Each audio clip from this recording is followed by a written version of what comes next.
Good morning बच्चों। इस ज्ञान के मंदिर में एक बार पुनः आपका स्वागत करते हैं। आपका चल रहा था डीएलएड फर्स्ट सेमेस्टर गणित शिक्षण के अंतर्गत जो आपका चौथा क्लास है। अभी तक आपने प्राकृतिक संख्या, पूर्ण संख्या, पूर्णांक, परमेय, अपरमेय तक आपने 3 कक्षाओं में पढ़ लिया है। ये चौथा जो क्लास है आपका, इसमें आपको पढ़ना है वास्तविक संख्या और अवास्तविक संख्या।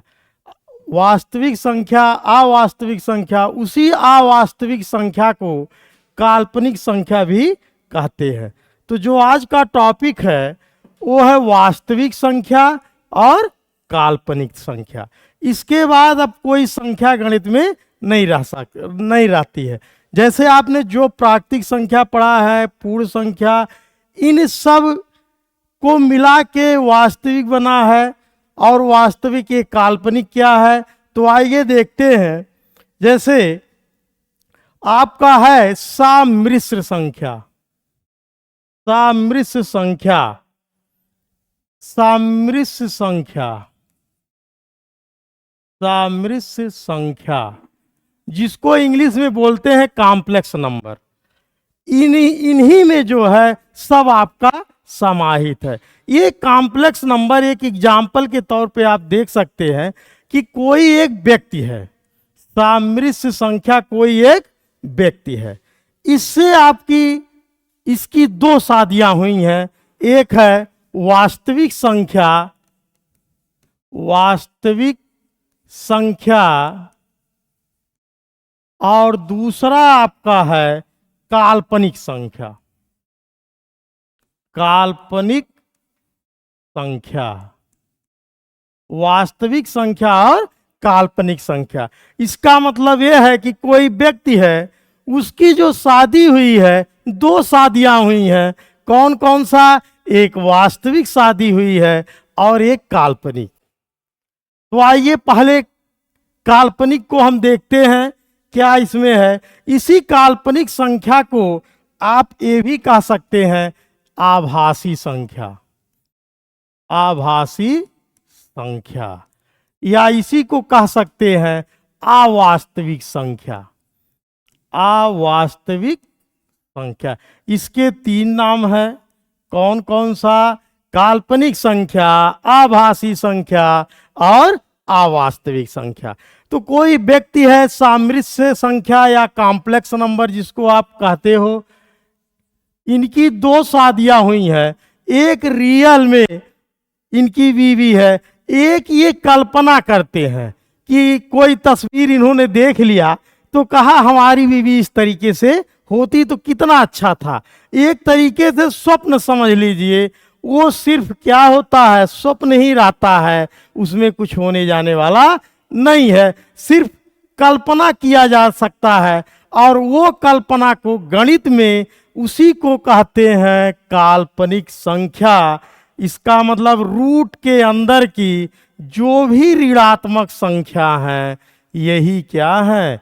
काल्पनिक संख्या है। ये गणित में इसका कहीं उपयोग नहीं है। जिस तरीके से वह व्यक्ति कल्पना करके सोच लेता है मैं रातों रात वहां पहुंच जाऊंगा, तुरंत यहाँ आ जाओगे, उसी तरीके से यहाँ भी है कि कॉम्प्लेक्स नंबर के तहत जो काल्पनिक संख्या है या अवास्तविक संख्या है, ये सिर्फ क्या होती है?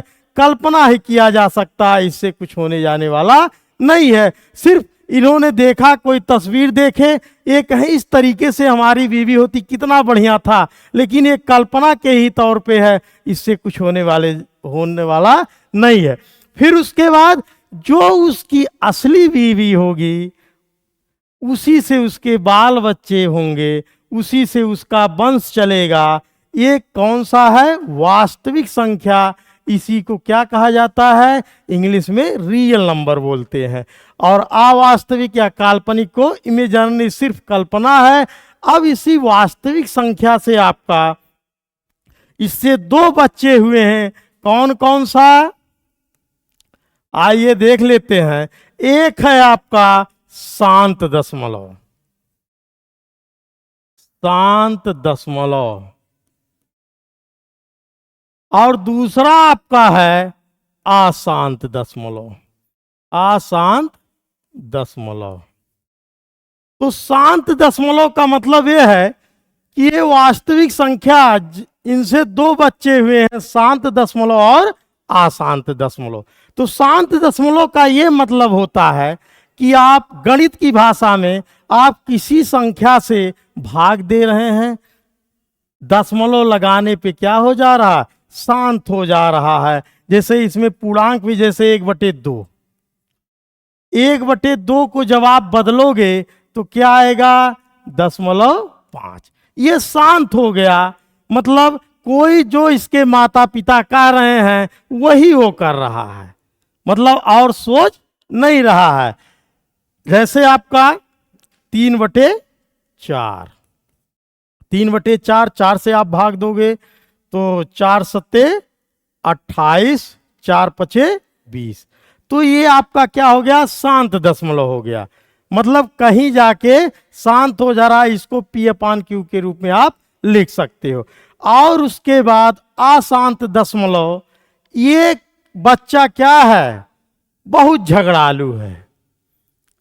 मतलब जैसे कह रहे हो, चार दो लोग झगड़ा कर रहे हैं और कह रहे भाई शांत हो जाओ, शांत हो जाओ, लेकिन ये शांत होने वाला नहीं है। ये क्या होगा, अशांत ही रहेगा, मतलब बोलते ही जाएगा। इसके क्या है, दो पुत्र हैं, एक है आपका अशांत आवर्ती, अशांत आवर्ती, और एक आपका है अशांत अनावर्ती, अनावर्ती, अशांत आवर्ती और अशांत अनावर्ती।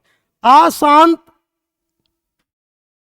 दशमलव के अंतर्गत जो अशांत आवर्ती होते हैं, इसका मतलब आपने भाग दिया है, वो तो शांत नहीं हो रहा है, लेकिन जो रिपीटिशन है, किसी संख्या का बार बार रिपीट होना ही, ये क्या कहलाता है, अशांत आवर्ती कहलाता है।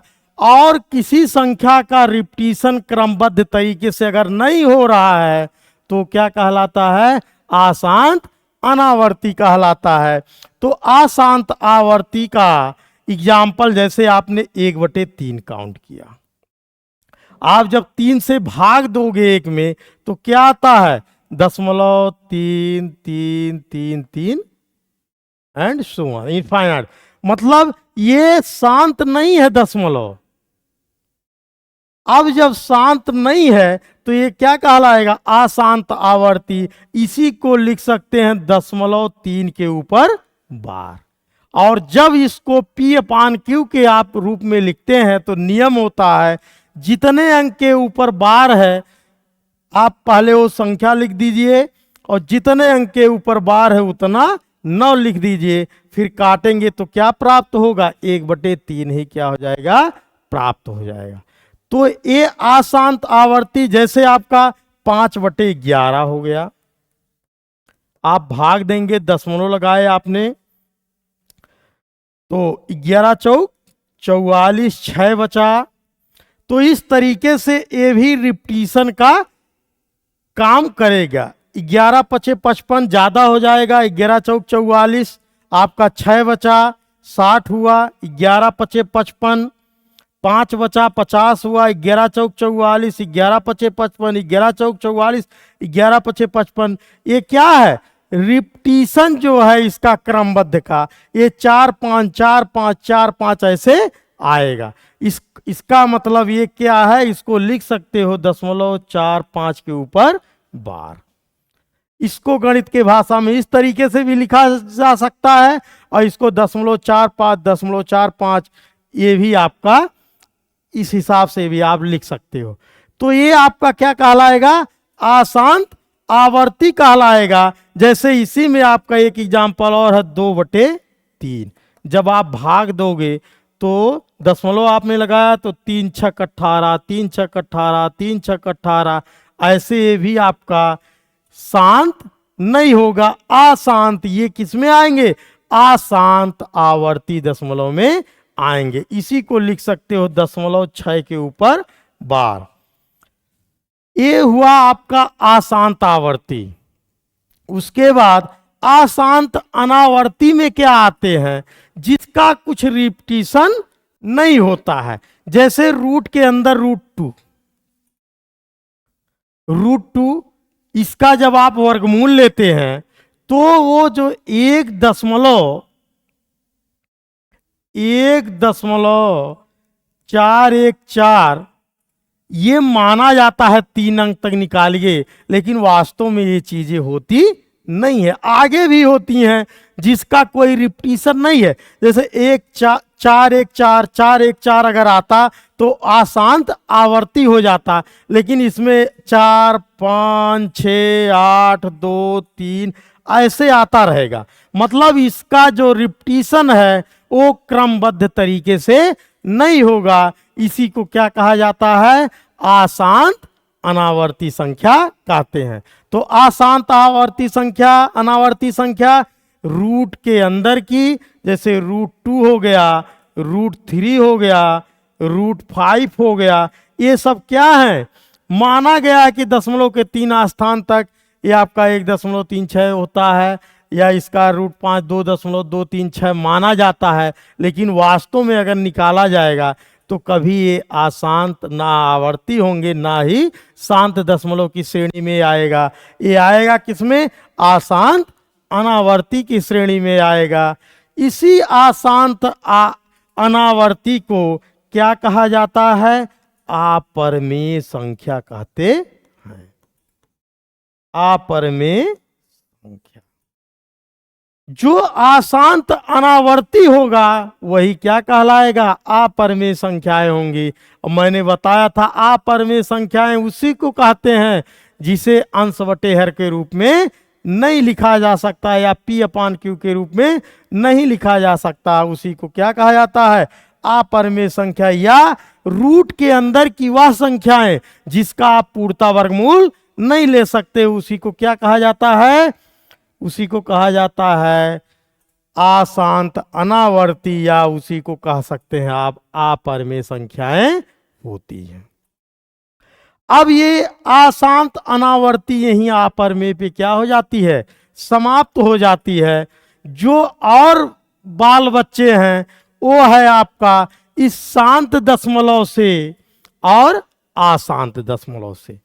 इन दोनों से क्या बनता है आपका, परिमेय संख्या। क्या बनता है, परिमेय संख्या।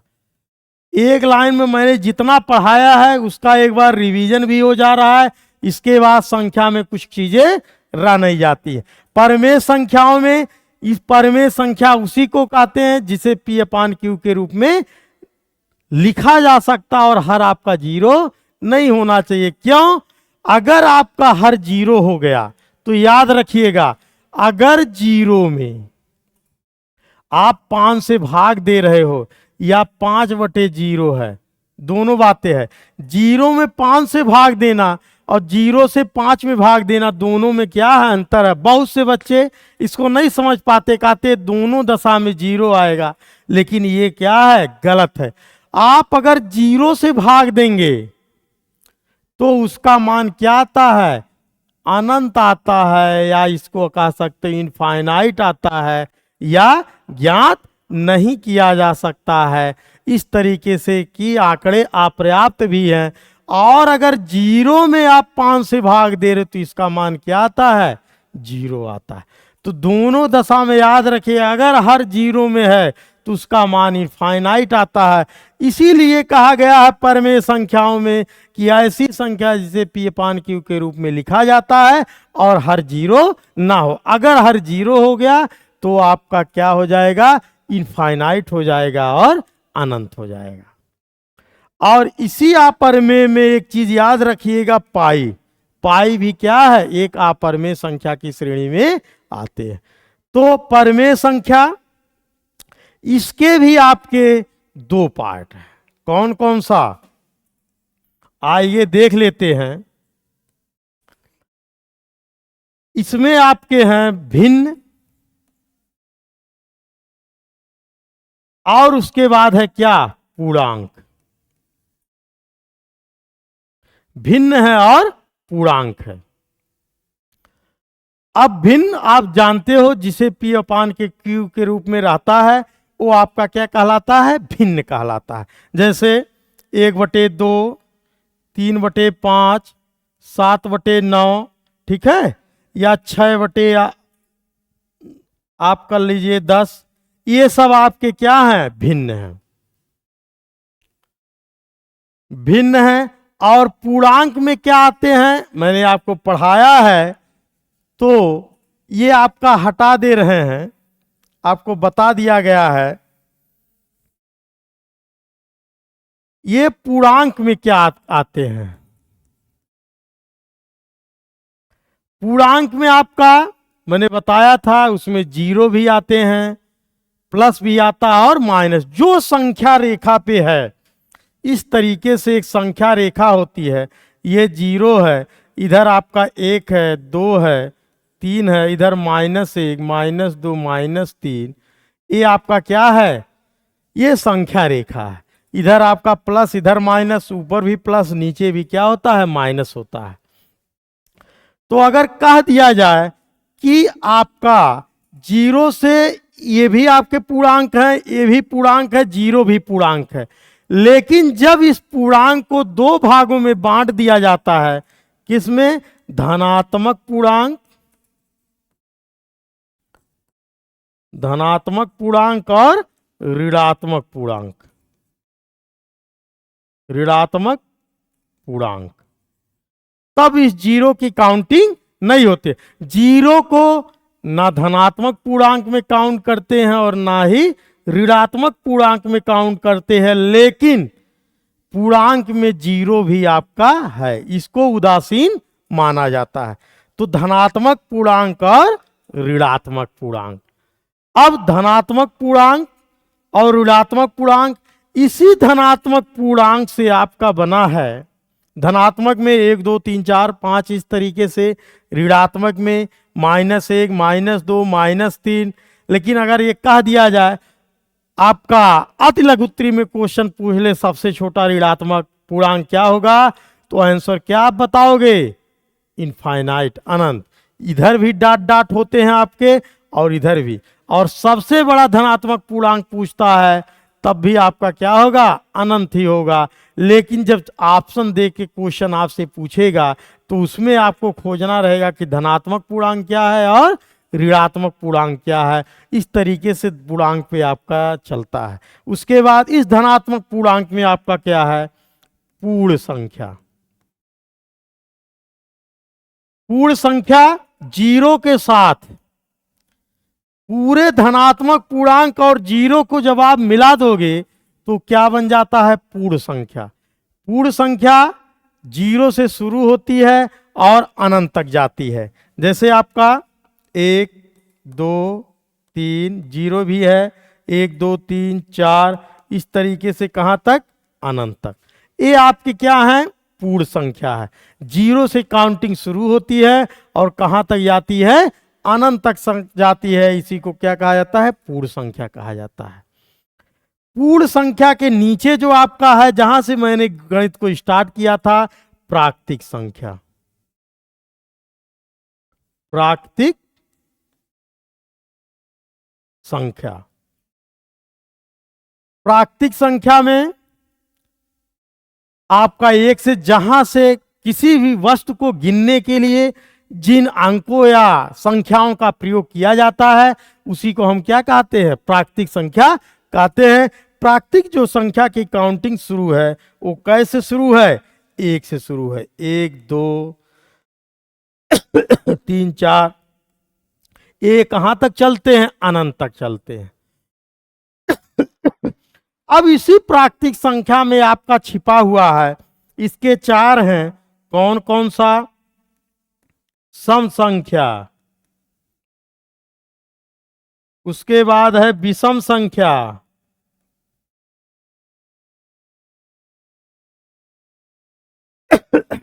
विषम संख्या, उसके बाद है भाज्य संख्या, भाज्य संख्या, उसके बाद है आपका अभाज्य संख्या।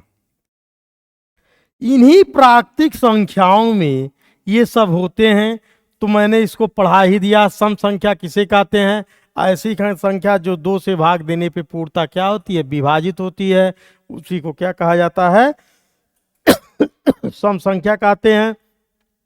विषम संख्या ऐसी संख्या जो 2 से भाग देने पे पूर्णता विभाजित नहीं होती है, इसका मतलब शेषफल क्या एक आता है, उसी को क्या कहा जाता है, विषम संख्याएं कहते हैं। उसके बाद है भाज्य संख्याएं, ऐसी संख्या जो किसी अन्य संख्या से भाग देने पे क्या पूर्णता विभाजित होती है, उसी को क्या कहा जाता है, भाज्य संख्या। और भाज्य सबसे छोटा भाज्य क्या है, 4, 4 के बाद 6, 6 के बाद 8, 8 के बाद 9, 9 के बाद 10। ये सब आपके क्या है, भाज्य संख्या है, जो किसी दूसरे संख्या से भाग देने पे क्या होती है, पूर्णता विभाजित होती है, उसी को क्या कहा जाता है, भाज्य संख्या कहते हैं। सम संख्या की काउंटिंग 2, 4, 6, 8 इस तरीके सम संख्या होते हैं। विषम संख्या 1 से शुरू होता है, 1, 3, 5, 7 ये सब आपके विषम है। अभाज्य संख्या मैंने बताया था, अभाज्य संख्या की काउंटिंग 2 से शुरू होती है, 2, 3 ऐसी संख्या जो किसी अन्य संख्या से भाग देने पे पूर्णता विभाजित नहीं होती है, इसका मतलब जो स्वयं से कटती है या किसी के पहाड़ा में नहीं आती है, उसी को क्या कहा जाता है, अभाज्य संख्या कहते हैं। इस तरीके से इसमें प्राकृतिक संख्या, अब जो आपकी सारी चीजें जो संख्या से संबंधित जितने थे मैंने आपको सब डिटेल से इसके माध्यम से बता दिया। अब यहां आ जाइए भिन्न। भिन्न में आपके 2 हैं, उचित भिन्न होता है एक, उचित भिन्न, और एक आपका होता है अनुचित भिन्न।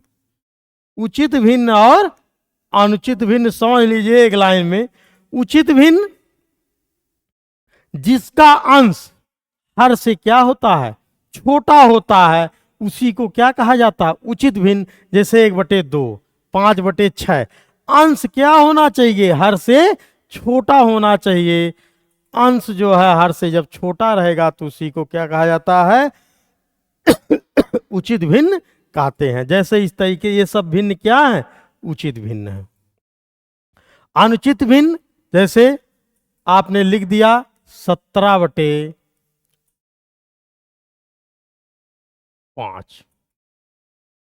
जिसका अंश हर से क्या है, बड़ा है, उसी को क्या कहा जाता है, अनुचित भिन्न। इसी अनुचित भिन्न से आता है सम्मिश्र भिन्न, या 5 से आप भाग दोगे तो 5 तियाएं 15, 3 सही 2/5। तो इस तरीके से अनुचित भिन्न को इस तरीके से लिख दिया जाता। ये आपका जितना भी नंबर सिस्टम से था, ये चाहे कोई टेट का परीक्षा दे, सी टेट का, या कोई भी कंपटीशन का दे, डीएलएड फर्स्ट सेमेस्टर के लिए ये बहुत महत्वपूर्ण आपके टॉपिक है। इसमें सारी चीज़ें मैंने आपको बता दिया है। अब नेक्स्ट वीडियो से चलते हैं, फिर आपसे मिलते हैं, तब तक के लिए धन्यवाद।